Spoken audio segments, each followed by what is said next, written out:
Selamat pagi, Pak Iwan dan rekan-rekan semuanya. Eh, Kami dari grup 1, terdiri dari Kudatul Hakim, dan Iqbal, Muhammad Dayus, dan Ihsanul Adwadi akan mempresentasikan mengenai tugas sistem terdistribusi, di mana kita membahas paper mengenai Cassandra, di mana Cassandra adalah decentralized struktur storage system.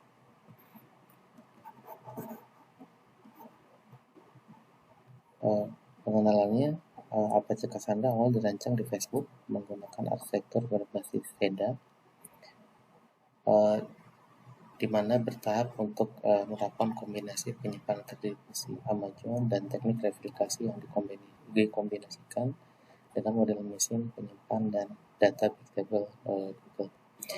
Cassandra dirancang sebagai kombinasi terbaik di kelasnya di kedua sistem untuk memenuhi skala besar yang muncul, baik dalam jejak data dan kolom query atau persyaratan penyimpanan. Karena aplikasi mulai membutuhkan replikasi global penuh dan selalu tersedia baca dan tulis dengan latensi rendah, menjadi penting untuk merancang model database jenis baru karena sistem database relasional saat itu berjuang untuk memenuhi persyaratan baru aplikasi skala global.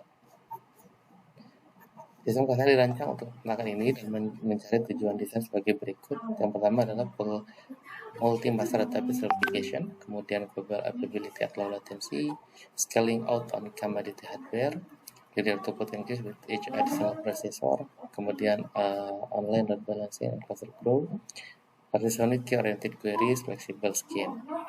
Adapun beberapa metode untuk Cassandra ini ada 4 metode. Yang pertama adalah partisi dataset menggunakan hashing yang konsisten, di mana Cassandra mencapai skalabilitas horizontal dengan mempartisi semua data yang disimpan dalam sistem menggunakan fungsi hash. Data partisi direplika di beberapa node fisik, seringkali melintasi domain kegagalan seperti rak dan bahkan pusat data. Secara formal, Cassandra menggunakan tipe data replika bebas, konflik kelas where wins element set untuk setiap CKL untuk menyelesaikan mutasi yang saling bertentangan pada set replika. Kemudian Cassandra mempartisi data melalui metode penyimpanan menggunakan bentuk hashing khusus yang disebut hashing konsisten. Dalam hashing data naive, Anda biasanya mengalokasikan kunci ke bucket dengan mengambil hash dari modul kunci jumlah bucket. Kemudian jika kita memiliki cluster 8 simpul dengan talking dengan jarak yang sama dan faktor replikasi RF3, maka untuk menemukan simpul pemilik untuk sebuah kunci, pertama-tama kita hash kunci tersebut untuk menghasilkan token, yang kemudian kita berjalan pada cincin searah jam-jam sampai kita menemukan 3 simpul yang berbeda, di mana kita telah menemukan semua replika kunci tersebut. Kemudian yang kedua adalah keanggotaan cluster terdistribusi dan deteksi kegagalan melalui protokol gosip. Gosip adalah bagaimana Cassandra menyebarkan informasi bootstrap cluster dasar seperti keanggotaan titik akhir dan versi protokol jaringan Ethernet.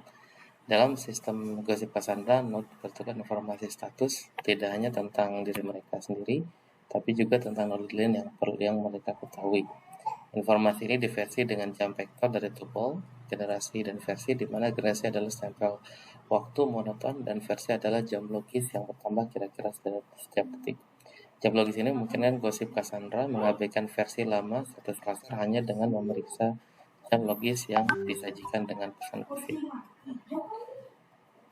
Apache Cassandra adalah database yang scalable dan andal. Cassandra digunakan dalam aplikasi berbasis web yang melayani jumlah besar klien dan jumlah data yang diproses adalah skala petabyte. Cassandra membuat beberapa jaminan tentang skalabilitas, ketersediaan, dan keandalannya untuk memahami sepenuhnya batasan yang melekat pada sistem di lingkungan di mana tingkat kegagalan partisi jaringan tertentu diharapkan dan diperhitungkan saat merancang sistem.